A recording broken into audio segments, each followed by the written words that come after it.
Accounting for incomplete record के अंदर अब मैं बेसिकली किसकी तरफ जाना चाह रहा हूँ, फॉर्मेट नंबर 3। फॉर्मेट 3 यानी प्योर सिंगल एंट्री जिसको कहते हैं, जो कुछ भी मेंटेन नहीं कर रहा। उसकी लॉजिक क्या है? इसकी लॉजिक कुछ इस तरीके से, सपोज करें, अच्छा ये may it might be possible मैंने ये लास्ट सेशन में डिस्कस किया, लेकिन अभी वीडियो रिकॉर्डिंग पर्पज़ के लिए इसको वापस डिस्कस कर रहे हैं। ठीक है, कि आपने बिज़नेस स्टार्ट किया, भाई कितने से स्टार्ट किया, 1 लाख रुपए से। ठीक है, तो ये आपका कैपिटल है। ठीक है, आज एज एन कैश आपने कैपिटल कैश के तौर पे क्या बिज़नेस स्टार्ट किया, 1 लाख रुपए। अच्छा, एक पूरा साल आपने क्या किया होगा, इससे कुछ मर्चेंडाइज बाई की होंगी, लेट से 50,000 रुपये की, कुछ फर्नीचर बाई किया होगा। ठीक है, कुछ आइटम्स चीज़ें बाई की होंगी, और देन इसको परचेज़ के बाद कुछ ना कुछ सेल्स की होगी।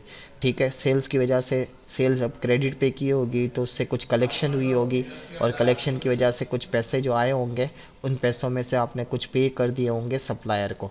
तो ये पूरी आप बिज़नेस की अकाउंटिंग साइकिल चल रही होगी। क्या साइकिल चल रही होगी कि आपने इन्वेंट्री परचेज़ की, देन सेल की, देन कलेक्शन की, देन पेमेंट की। ठीक है, ये इस तरीके से बिज़नेस की ऑपरेटिंग साइकिल चल रही हो, लेकिन इसका कोई भी नो प्रॉपर रिकॉर्ड, यानी इसका कोई प्रॉपर रिकॉर्ड नहीं है। अब आपको प्रॉफिट मालूम करना है, तो प्रॉफिट मालूम करने के लिए अब आपने पूछा कि भाई एट एंड साल ख़त्म हो गया, हिसाब किताब का वक्त आया, कैलकुलेशन बताओ कि क्या हुआ, प्रॉफिट हुआ है या लॉस हुआ है। तो इसके लिए आपने बोला भाई अब बताओ बिज़नेस में कैश कितना मौजूद है, 50,000। ठीक है, इन्वेंट्री गोदाम में कितने की मौजूद है, लेट से 80,000। ठीक है, फर्नीचर कितने का मौजूद है, लेट से 70,000। ठीक है, कस्टमर से रकम कितनी मांगते हैं, भाई मार्केट में रकम 3 लाख रुपए की फंसी हुई है, अकाउंट रिसीवेबल ये आ गया। ठीक है, इसी तरीके से भाई किसी को पैसे देने, हाँ मार्केट में सप्लायर्स को 80,000 रुपये कुछ पे करने हैं। तो ओवरऑल अगर मैं वर्थ निकालूँ तो वर्थ क्या बन गई, 50, 80, 1,30,000, 70, 2 लाख, 3 लाख, 5 लाख। 5 लाख में से 80,000 माइनस करते हैं तो 4,20,000 तक की सिचुएशन आ गई। डेट मीन आपने स्टार्ट कितने से किया था, 1 लाख से, और अब पहुंच कितने पे गए, 4,20,000 पे पहुंच गए। तो ये 1 लाख से 4,20,000 तक का सफ़र, जो 3 लाख का इजाफा है, इस 3 लाख के इजाफे को क्या अज्यूम करेंगे, प्रॉफिट अज्यूम करेंगे। हाउएवर इस प्रॉफिट के अंदर एक छोटी सी एडजस्टमेंट करनी होती है। अब वो एडजस्टमेंट क्या है, उस एडजस्टमेंट की लॉजिक रिपीट कर देते हैं। वो एडजस्टमेंट क्या है, इट माइट बी पॉसिबल कि आपने अपने पर्सनल यूज़ के लिए रकम निकाली थी, हाँ हर महीने। अब आप यहाँ पे एक additional information, as an accountant आप ये इन्फॉर्मेशन एक्सट्रैक्ट करवाते हैं, भाई पर मंथ आप ड्राइंग करते थे, कितनी करते थे भाई, कितनी करते थे भाई, महीना 20,000 रुपये हम घर के खर्चे के लिए निकालते थे। तो इसका मतलब साल के कितने बने, 2,40,000 रुपये निकाले। अगर ये 2,40,000 नहीं निकलते तो ये कैश ज़्यादा होता, या इन्वेंट्री ज़्यादा होती, या फर्नीचर ज़्यादा होती। तो इसका मतलब एंडिंग जो यहाँ पे अब एक सिचुएशन आई, क्या आई, जो कैपिटल एंडिंग था सर वो कितना था, 4,20,000। इसमें हमने कैपिटल ओपनिंग माइनस किया, कितना माइनस किया सर, 1 लाख। ठीक है, लेकिन इस, तो हमारे पास कितना आया सर, 3,20,000 आया। लेकिन इस 3,20,000 के अंदर एडजस्टमेंट में क्या हो रही है, हम एडजस्टमेंट में ऐड कर रहे हैं 2,40,000। ठीक है, तो इसका मतलब ये हुआ कि भाई रकम कितनी बन गई, सिर्फ 5,60,000 बन गए। ये 5,60,000 हम ड्राइंग एडजस्ट कर रहे हैं, ड्राइंग ऐड कर रहे हैं। सही है, ये हमारा मेन प्रॉफिट था। अच्छा, यही वाली बात भाई उसने बोला, हाँ अगर ऐसा है तो भाई बीच में रकम कम पड़ गई थी सामान ख़रीदने के लिए, तो मैंने इन्वेस्टमेंट की है, एडिशनल इन्वेस्टमेंट। अगर वो इन्वेस्टमेंट कितनी की है भाई, 50,000। अगर वो इन्वेस्टमेंट नहीं करता 50,000 की, तो ऑटोमेटिकली कैश नहीं होता, या इन्वेंट्री नहीं होती, फर्नीचर नहीं होता। तो इसमें क्या करने होते हैं, एडिशनल इन्वेस्टमेंट को हम क्या कर देते हैं, माइनस कर देते हैं।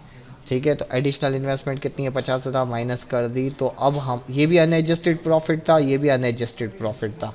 ठीक है, तो अनएडजस्टेड प्रॉफिट में 50 यहाँ आ गया, तो अब आ गया 5,10,000। तो ये भी प्रॉफिट है, लेकिन इट माइट बी पॉसिबल कि ये भी अनएडजस्टेड हो। क्यों, क्योंकि कुछ एक्सपेंसेस ऐसे हैं कि जो रह गए होंगे। वो एक्सपेंसेस कौन से हो सकते हैं, वो एक्सपेंसेस हो सकते हैं, मिसाल के तौर पे अगर हम बात करते हैं कि भाई फर्नीचर 70 का ख़रीदा था, क्या अब उसकी वर्थ 70 है, नहीं। तो इसमें हम डेप्रिसिएशन को क्या करेंगे, माइनस करेंगे। तो इसका मतलब ये हुआ कि ये जो बेसिकली एक लॉजिक है प्लस माइनस का, उस सही है, वो आपको प्लस माइनस करने आना चाहिए। तो बेसिकली फॉर्मेट 3 कहता क्या है, फॉर्मेट 3 जो प्योर सिंगल एंट्री से रिलेटेड है, वो कहता है कि इफ़ एनी बिजनेस जिसने कोई भी रिकॉर्डिंग डेबिट क्रेडिट नहीं किया, उसका प्रॉफिट एंड लॉस अगर इस मालूम करना है तो वो कैसे मालूम होगा? सबसे पहले हम क्या करेंगे, कैपिटल एट एंड जो भी होगा, ठीक है, उस कैपिटल एट एंड में हम प्लस करेंगे, क्या प्लस करेंगे, ड्राइंग, जो भी आइटम होगी उसको ऐड करेंगे तो हमारे पास कैपिटल विथ प्रॉफिट आएगा। ठीक है, कैपिटल विथ प्रॉफिट, जो भी कैपिटल विथ प्रॉफिट आया है उसके अंदर हम माइनस कर देंगे, क्या माइनस कर देंगे, कैपिटल एट स्टार्ट और कैपिटल ड्यूरिंग द ईयर, सही है, यानी जिसको ड्यूरिंग द ईयर इन्वेस्टमेंट करते हैं, एडिशनल इन्वेस्टमेंट भी कहते हैं। ठीक है, तो एडिशनल इन्वेस्टमेंट को हम यहाँ पर जो भी होगा वो माइनस करेंगे तो हमारे पास जो प्रॉफिट आएगा उस प्रॉफिट को हम अनएडजस्टेड प्रॉफिट कहेंगे। लेकिन उस अनएडजस्टेड प्रॉफिट के अंदर हमें एडजस्टमेंट करनी होगी, और कौन सी एडजस्टमेंट, अदर एक्सपेंसेस। अब वो अदर एक्सपेंसेस कुछ भी हो सकते हैं, उन अदर एक्सपेंसेस के अंदर डेप्रिसिएशन आ सकता है, क्रूड पेएबल आ सकते हैं, वो सारी आइटम्स हम क्या करेंगे, माइनस करेंगे, जो भी आइटम होगी माइनस करेंगे, तो भी स्टिल अनएडजस्टेड प्रॉफिट हो सकता है। क्यों? क्योंकि कुछ आइटम्स ऐसी होंगी कि जो प्लस करनी होंगी, जैसे अदर इनकम वाली आइटम्स होंगी उसको प्लस करेंगे, तो अनएडजस्टेड प्रॉफिट में अदर इनकम की लिस्ट को ऐड कर देंगे तो आपके पास जो फाइनल आएगा उसको क्या कहेंगे, नेट प्रॉफिट।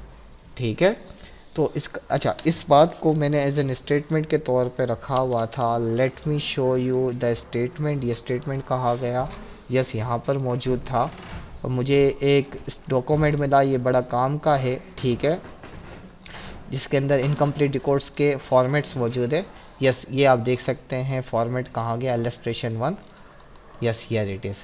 ठीक है, तो ये फॉर्मेट क्या कह रहा है, ये फॉर्मेट यही कह रहा है, प्रिंट अगर मैं करके इसको स्लाइड पे रख दूँ, ठीक है, तो यस हियर इट इज़ कि ये यहाँ पे करने के बाद अगर हम ऐड करते हैं तो बेसिक फॉर्मेट क्या कह रहा है, यही फॉर्मेट हमने डिस्कस किया अभी। और क्या डिस्कस किया, ठीक है, कि नेट प्रॉफिट या लॉस अगर आप मालूम करना चाहते हैं तो नेट प्रॉफिट या लॉस मालूम करने के लिए कैपिटल एट एंडिंग, अभी हम यही डिस्कस कर रहे थे ना, ठीक है, कैपिटल एट एंडिंग के अंदर हम क्या माइनस कर देंगे सर, कैपिटल एट एंडिंग में सॉरी हम ऐड करेंगे, क्या ऐड करेंगे, ठीक है, प्रॉफिट का नाम, सॉरी बिजनेस का नाम। ठीक है, यही फॉर्मेट हमने यहाँ पर अभी रफ डिस्कस किया। ठीक है, उस रफ प्रॉफिट के बाद अगर हम फॉर्मेट देखें तो यही फॉर्मेट क्या कह रहा है, कैपिटल एट एंड जो भी होगा उसमें ड्राइंग ऐड करेंगे, कैपिटल एट स्टार्ट या एडिशनल इन्वेस्टमेंट माइनस करेंगे तो अनएडजस्टेड प्रॉफिट आएगा, अदर एक्सपेंसेस होंगे तो प्रॉफिट फॉर ऑपरेशन और अदर इनकम ऐड कर देंगे। यहाँ पर मैं कहूँगा ऑपरेटिंग एक्सपेंस के बजाय रिमेनिंग या अदर एक्सपेंसेस भी लिख सकते हैं। ठीक है, और यहाँ पर ऐड करने के लिए एक वर्ड होगा प्रीपेड या रिसीवेबल्स, तो वो क्वेश्चंस के साथ साथ हम डिस्कस कर लेंगे। ठीक है, सो इस वीडियो के अंदर ये कवर हो गया, इसके बाद क्वेश्चंस की तरफ